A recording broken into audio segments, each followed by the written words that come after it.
La déconnexion en plongée. Bonjour, je suis Vincent de l'école de plongée Aquadomia, spécialiste de la formation plongée accélérée sur mesure du débutant au moniteur de plongée tech à Marseille, Parc National des Calanques. Alors, pourquoi je fais un live sur la déconnexion en plongée? Tout simplement, hier, j'ai fait une visite d'un site merveilleux, un site terrestre, donc une balade classique comme un promeneur du dimanche. Un site merveilleux. Qu'est-ce que j'ai vu? J'ai vu quasiment exclusivement des personnes en train de se photographier entre couples, de s'admirer en selfie, d'être attentifs à ce qu'elles postaient sur Facebook, sur Instagram, etc. Et bref, j'avais vraiment l'impression d'être dans un monde complètement virtuel. Moi, j'avais laissé mon téléphone dans la voiture et de voir, alors il n'y avait pas une foule de personnes, mais les quelques personnes qui étaient là, complètement isolées derrière leur portable, je me suis dit, mais en fait, qui est-ce qui profite de ce lieu au final? Eh bien, peut-être que c'était moi, en fait, qui en profitait pour regarder l'océan, etc. Et j'en ai fait un parallèle avec la plongée sous-marine, avec lequel je suggère de partager quelques notions là-dessus. C'est vrai qu'en plongée sous-marine, l'équipement a fait du progrès, notamment les ordinateurs de plongée, dans lesquels sont intégrés des compas. Et c'est vrai que de plus en plus, on a aussi une grosse apparition de l'image en plongée sous-marine, soit avec des caméras spécifiques, soit avec des GoPro que l'on embarque, soit avec des smartphones que l'on peut mettre dans des caissons. C'est bien qu'on se retrouve avec des personnes qui se retrouvent sous l'eau en train d'avoir le comportement terrestre que j'ai vu hier, c'est-à-dire selfie, c'est-à-dire ne pas penser à ce que je regarde, mais penser plutôt à ce que je vais envoyer sur Facebook ou sur Instagram. Et puis aussi regarder mon profil de plongée parce que lui aussi, je vais le poster sur Facebook. Donc, la plongée, à mon sens, c'est fait essentiellement pour déconnecter et toutes ces assistances des instruments ne doivent être considérées que comme des assistances. Essayez de vous reconnecter à vos sensations. On voit énormément de gens qui sont rivés l'œil sur l'ordinateur, rivés sur l'écran de leur caméra pour savoir si ce qu'ils filment va être bon par la suite et qui en fait ne sont pas connectés au milieu, qui ne sont pas connectés à leurs sensations. Alors, quelques petits trucs et astuces pour profiter de votre plongée. C'est vrai que le maître mot, que ce soit en apnée ou en plongée scaphandre ou en plongée recycleur, c'est le relâchement, le fait d'être apaisé, de maîtriser sa ventilation, d'avoir un rythme ventilatoire qui profite pleinement du diving réflexe et qui vous permette donc le réflexe d'immersion. Un réflexe d'immersion, je rappelle, c'est une bradycardie, une baisse du rythme cardiaque, une baisse du rythme ventilatoire.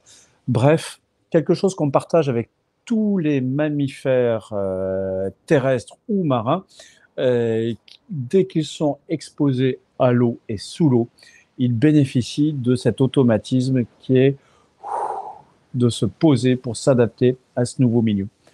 Et ce que je conseillerais donc, c'est vraiment essayer de se reconnecter à ces sensations, peut-être oublier un petit peu les instruments, prendre l'habitude déjà d'avoir le bon lestage, c'est-à-dire le lestage qui permet jusqu'à 5 mètres de ne pas avoir gonflé son gilet, et puis ensuite de se reconnecter effectivement à des choses toutes bêtes. Je viens de parler d'un arrêt à 5 mètres en début de plongée. Ce qui peut être pas mal, c'est à chaque fois que vous le faites, étalonner. Étalonner, se dire qu'est-ce que c'est que 5 mètres. Habituer son œil aux distances, sachant que c'est bien un étalonnage qui a lieu à chaque plongée, puisque en fonction de la luminosité, de la turbidité, cet aperçu de la profondeur peut être très variable. Donc vraiment se connecter à ces sensations pour se stabiliser juste entre 3 et 5 mètres, juste à l'aide des poumons. Se dire, OK, aujourd'hui 5 mètres, c'est ça. Et puis peut-être pendant la plongée, au fur et à mesure de votre descente, vous dire, ah ouais, ça, à mon avis, ça doit être telle profondeur. Et regardez après votre ordinateur, ça vous permet d'inverser la démarche plutôt que de se dire, je suis à quelle profondeur, se dire plutôt à quelle profondeur je pense être, regarder l'ordinateur ensuite, et comme ça vous permet d'avoir un calibrage de vos sensations. Hein, bien sûr, je ne vous dis pas de ne pas regarder votre ordinateur, je vous dis d'inverser la tendance. Un autre truc, ça peut être aussi de se dire depuis combien de temps je suis là. Hein, parce que la chose que l'on perd le plus facilement en plongée, c'est bel et bien le temps. Hein. Et puis aussi prendre conscience de sa position dans l'eau. Hein, je rappelle qu'une position horizontale, c'est plutôt mieux qu'une position debout où on a un palmage résiduel, voire qu'une position intermédiaire, hein, qui va limiter votre trace dans l'eau, qui va améliorer votre hydrodynamisme, ouais, je vais réussir à le dire, votre hydrodynamisme. Bref, essayez d'avoir conscience de sa position, de sa profondeur, de son temps de plongée. Et aussi, plutôt que de regarder son manomètre et de se dire combien j'ai, se dire, à mon avis, combien j'ai. C'est comme ça qu'au fur et à mesure, vous allez gagner en confiance et ne plus utiliser les instruments que comme confirmation, comme garde-fou, plutôt que de passer votre temps rivé dessus. Hein, c'est vrai que c'est des choses qu'on voit de plus en plus aujourd'hui avec les instruments sophistiqués, c'est de leur faire une confiance absolue et de ne plus jouer avec les sensations. Ensuite, en ce qui concerne l'utilisation des smartphones sous l'eau, hein, il y a des tas de coques qui existent pour ça, de caissons ou des caméras, etc. Il faut savoir qu'il y a des études qui ont été faites, hein, qui montrent que les plus grands dommages apportés par les plongeurs se font toujours en début de plongée parce que les gens prennent du temps à se stabiliser, d'où l'intérêt de marquer un stop à 5 mètres, ça j'ai déjà dit de nombreuses fois. Et ensuite, la majorité de ces dommages sont créés par des plongeurs photographes. Hein, je suis tellement passionné par ma photo, excité par le souvenir que je vais ramener, pouvoir montrer sur Facebook, que j'en oublie de me stabiliser, etc. Donc, essayez de faire l'inverse, de bien vous stabiliser et ensuite sortir votre appareil photo.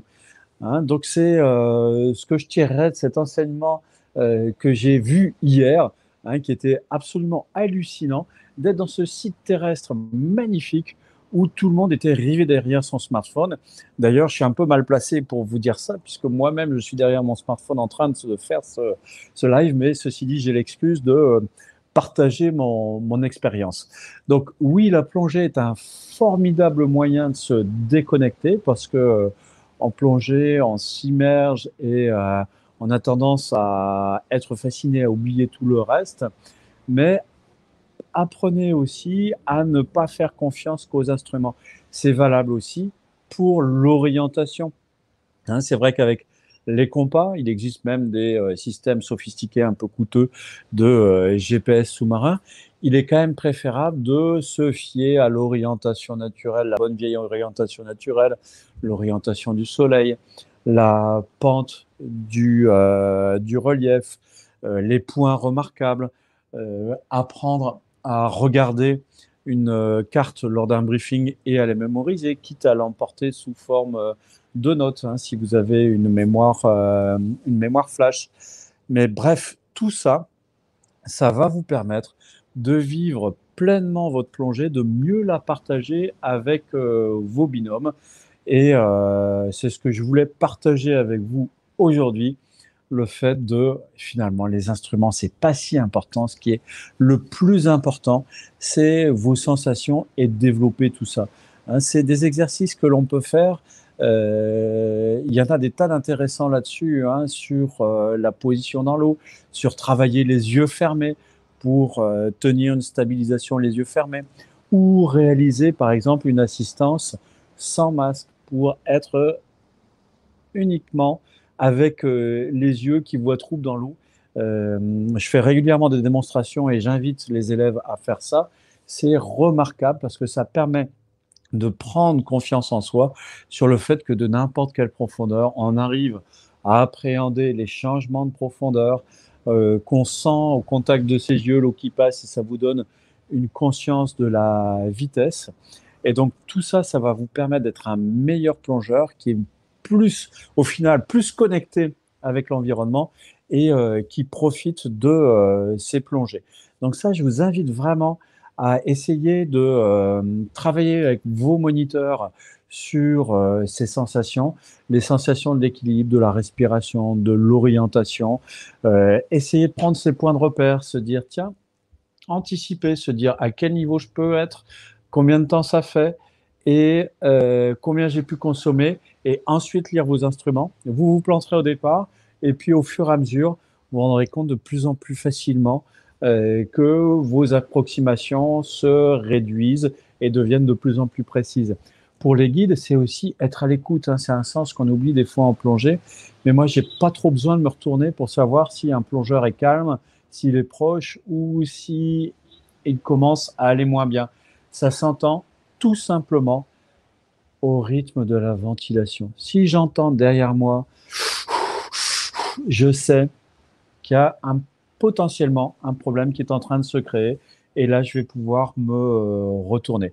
Donc, c'est toutes ces petites astuces qui vont vous permettre de faire de vous un meilleur plongeur, un meilleur guide. Et je vais conclure là-dessus. Et donc, comme dans tout live, hein, je vais vous laisser poser des questions si vous en avez. Hein. N'hésitez surtout pas à me poser des questions maintenant, vos expériences de la connexion, de la déconnexion, de la reconnexion. C'est vrai que les smartphones, c'est des outils géniaux. Moi, j'ai tendance souvent à y passer beaucoup de temps.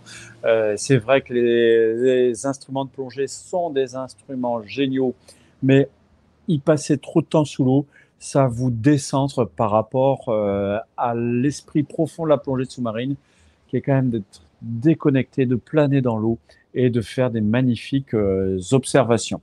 Donc, je regarde si j'ai des questions. Je laisse un petit peu de temps parce que des fois, avec le live, ça met du temps à arriver.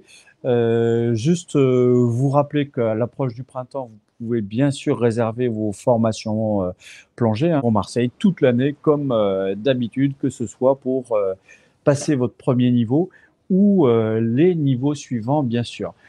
En synthèse, ce que je voudrais dire, c'est simplement apprenez à vous faire confiance, et pour ça, détachez-vous des instruments que sont l'ordinateur, le compas, la fameuse caméra avec ses souvenirs à ramener sur Facebook.